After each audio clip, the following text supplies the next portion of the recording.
So I just finished Dark Curse by Christine Feehan, and as always, this was actually my first love. Even with Nicholas being the overbearing Carpathian that he is, I still thoroughly enjoyed this book.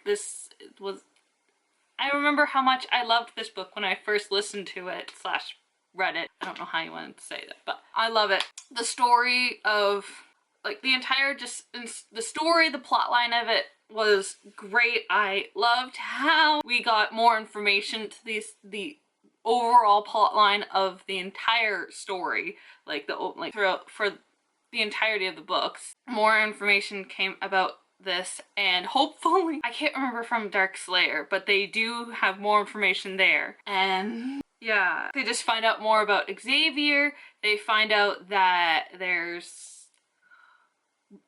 really something going on, and they figure out where it's coming from, how it's, well, roughly how it's coming from. They can't figure out if it's one way or this way, but they're leaning more to one way. And they figured out how to get rid of it, but it's a vicious cycle because it's in what the Carpathians use to give them life. So yeah, it's great.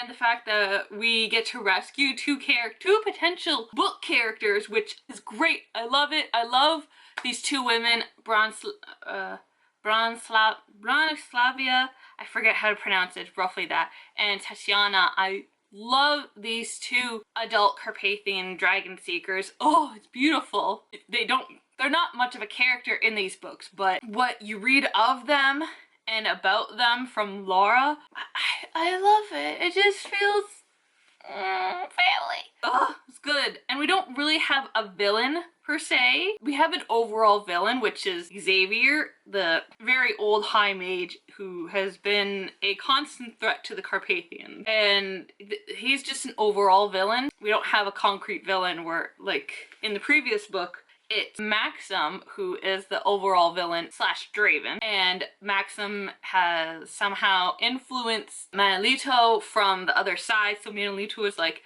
half dead, half alive. Not even like how vampires are, half dead and half alive. This is literally like, he's like disappearing into nothingness. So there's that villain, and in here we have overarching kind of villain where they go into his laboratory in the ice caves where Laura spent 8 years of her life, which we get a little backstory in the prologue.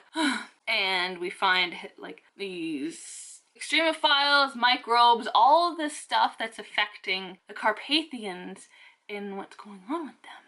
And there's all this protection, safeguards and stuff that they have to fight off and avoid, and then they find where he's mutating and growing these things that are affecting the Carpathians, and they destroy that. Like, that's a big thing. Like it's a laboratory encased in an actual like creature. I don't even know what this creature was, but it had like tentacle tongues, and it was just, oh, it's creepy. I wish someone would have drawn it, or if they have, I would love to see in the comments below if somebody did. And it's just great. We don't have an actual villain, but we have all these like little villains that they have to come across, and we all know that behind all these little villains is the actual villain, Xavier. And we get Vikirnov and Natalia, who are basically aunt and uncle to Laura. Natalia is Laura's blood aunt, and then Vikirnov automatically kind of becomes her uncle like by marriage. And we get them through like half of the book, which is lovely. I liked their story, and I liked them in this book, and yeah, they're always great. And at the beginning we have her friends who they die. It's so sad. It's that sad that they die. Ugh, so sad. And they just get affected by Xavier. It always leads back to Xavier, that Laura loses all this stuff from her family and her friends, but you know, she has Nicholas to provide for her, and even though he does something, it's like, I want to smack your face, and I just keep doing this, and it's like, ugh. And it gets to a point of like, oh my god, Nicholas, shut up! But overall, like, him and Riordan are the ones that I actually love the most out of all the De La Cruz brothers. I actually I love Nicholas. But Riordan in his mini book was actually kind of the best out of the situation. Like, he was more understanding, he was more accepting, even with him kind of being a slightly insane by being captured. Not so much as Jacques is, you know, insane and whatever, but he is slowly starting to, because he was kidnapped and they were draining him of blood and all the vampire blood on him and in him and all that stuff. Yeah, very surprised at how much I fell in love with Nicholas. And I still fell for Nicholas in this book, but there's no one that's gonna replace Razvan. I love him. Yeah, so, who else is in this book? We have other people come in because of what Laura can do, because she's not converted yet. And she's can't convert yet because of the stuff that they find out of all these like microbes and extremophobes affecting, like the way they affect the Carpathians and like the cycle. She has to use her mage powers to help get rid of these things that are harming, not necessarily harming the women, like the mother or the father, but once the mother is pregnant, this thing that's inside her is, and like half inside her, half inside the child, is like trying to kill the child and have her have a miscarriage. But it leads on, if she actually gives birth to this child, the thing is now just inside the child and is slowly killing the child, because apparently some of these children are not living past their first year. So that really sucks. So Laura apparently is the only one that can get rid of whatever this is, and she has to go to her childhood. I'll get to. Oh, it's horrible. They were trying to see if Natalia could go, but she's full Carpathian, whereas Laura is still part mage, part Carpathian. So, there's... And, oh, we have all these women, and there's just cancel of the fact that letting women be part of, like, fighting vampire and just fighting in general, which is stupid. It's modern day. Women should be able to do that if they want to. But I think I like the way that Mikhail handled it, and it's like, we may not want you right on the battlefield out on offense, but what if your defense at home? Because, you know, we want you to stay at home, but you know, they might have some people vampires come from the back, and there's no males there. So, you know, you females that are there, we're gonna let you learn to defend yourself so that you can defend the home, that you're there. In case something happens, you can fight. We don't necessarily want you on the battlefield because it divides their attention. I was really mad that they were just gonna like, no, you're gonna stay home, you're not gonna even learn how to defend yourself. But then Mikhail comes in and is like, that's why you're Prince. It's great. Now on to the actual main characters. Laura. I have always sort of identified with her for, I don't know what reason, but I have loved her character and how she is very strong in a lot of things, but she's also weak and is dependable on other people. Like, oh, she has to be dependable on other people, but she doesn't want to, because all her life she has, you know, she doesn't want people to know about her. She's tried to stay in the background because of who and what she is. And then in her childhood, because, well, Xavier has kind of like overtaken Razvan, and you know, when he possesses Razvan, he gets the women to come there, and Laura's mother was full mage, and she watched her mother get eaten by parasites and like nearly almost beaten to death by Xavier, and then basically he dumped a bunch of parasites on her and ate her the rest of the way. And then, you know, like, she watches her father at some point where it's like she loves him and is like, oh my god, I'm gonna defend him and blah blah blah, but then like, because he'd get possessed, he'd turn on her and it's like, oh my god, like Razvan doesn't exactly know that he's being possessed. And then she's like, I'm gonna tell him, and then all that. You can't, because then Xavier might hurt you. And so Laura's memories, and I think some of Razvan's memories, are like hidden. They're compartmentalized so that she doesn't have to deal with them, and so she just thinks her father is a monster. And it's like, oh my god, there's so much for an 8-year-old. Like, right when she was born to when she was 8, when her aunts escaped, to when her great aunt helped her escape, because she calls them the aunts, that's how she's known, but they're really her great aunts, because Natalia is somewhere like right there in the middle between the twins, actually the triplets. We're gonna do twin sisters, and then Laura, she's right there.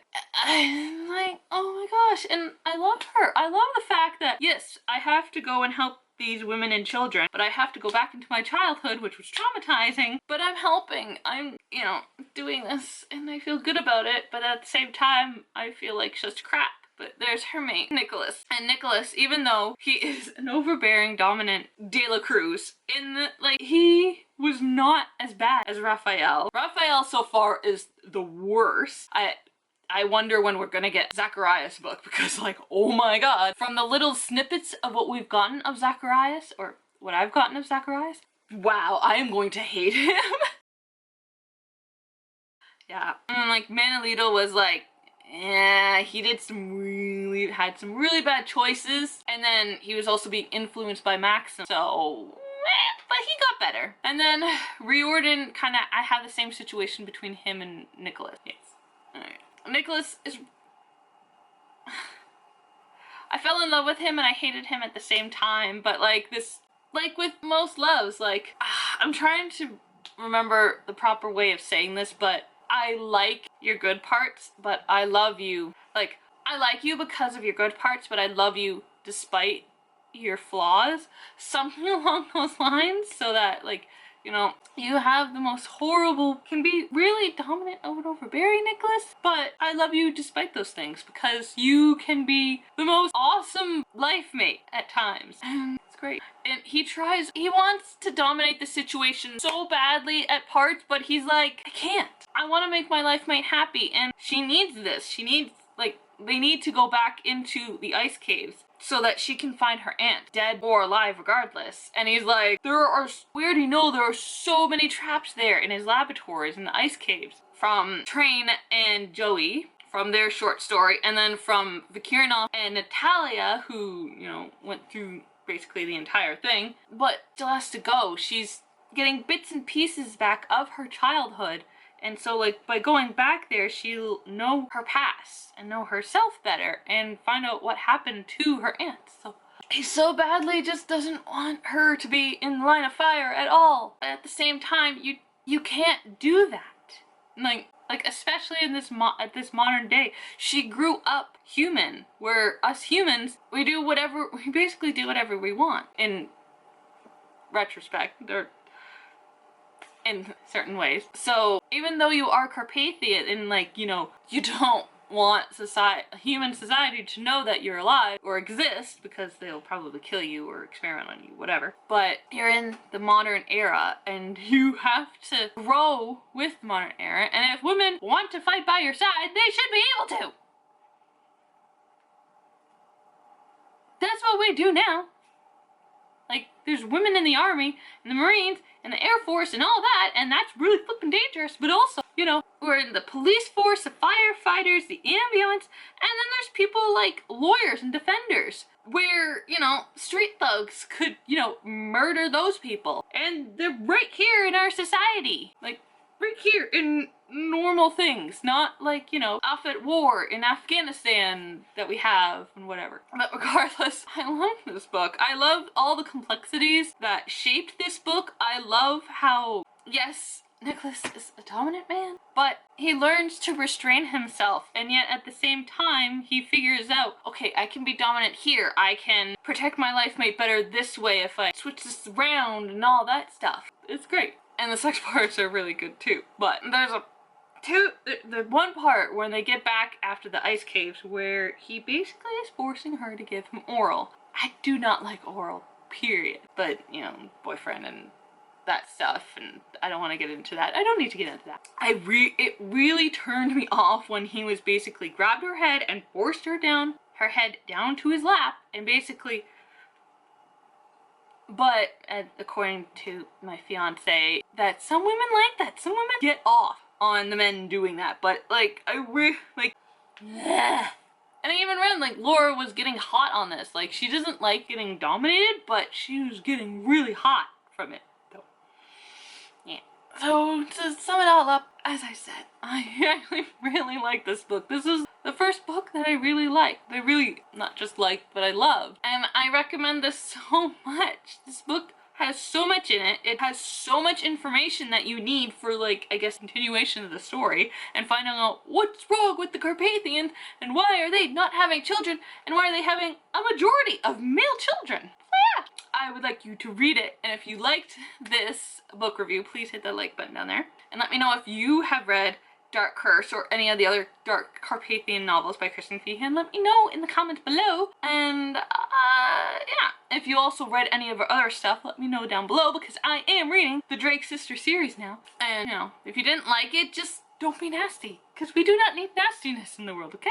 Okay, so as I just finished this book, I just said, I am on to this book! Another Kristen Feehan book. The Twilight Before Christmas, book 2 of the Drake Sister series, which is about 7 books. And then I have secondary series in this one. And then she started a 3rd series in this entire series. Ugh. So as I said, this is book 2, and I obviously own this book. This is mine. I gotta take these stickers off. So yeah, let's read the back. 7 Sisters and a Legacy of Magical Secrets. Best-selling novelist Kate Drake is one of 7 sisters gifted with amazing powers of witchcraft. Returning home in time for her Northern California town's annual Christmas pageant, Kate catches the spirit of the season and decides to open a bookstore in a charming but run-down historic mill. Decorated former U.S. Army Ranger Matt Granite, now a local contractor, doesn't mind working in the undeniably eerie house. Not if it means getting closer to Kate. There's something about the quiet, sensual woman that powerfully attracts him. As far as I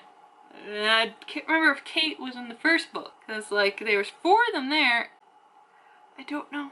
When an earthquake cracks the mill's foundation and reveals a burial crypt, a centuries-old evil has been unleashed, and that it's coming after her. Though Matt vows to guard her from dusk till dawn, Kate knows she will have to summon all of her and her sister's powers to battle the darkness threatening to destroy both Christmas and the gift of soul-searing passion her hometown hero wants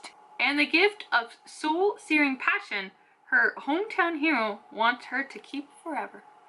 Okay, that last bit of the sentence didn't really make much sense. We got chapter 1. It's an epilogue. I need an actual chapter number.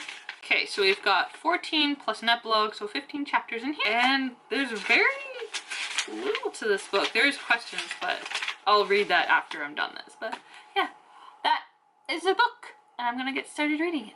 And if this is the first time you're watching my video, please hit that big red subscribe button down there by my picture for more book reviews, hauls, let's plays, unboxing, unbagging, because something's coming up, bubble wrap mail, envelope, or a plastic bag wrap thingy, vlogmas, random vlogs, and random videos I have no idea where to categorize. Alright, so I gotta get going. It's getting a little warm. I gotta have a shower soonish in like about 20 minutes. So, yeah, I'm just gonna get going because I need to get going on this book, because I have a book on hold and I figure I'll try and get this done a lot sooner, as fast as I can. So I will see you all in my next video. Bye everyone.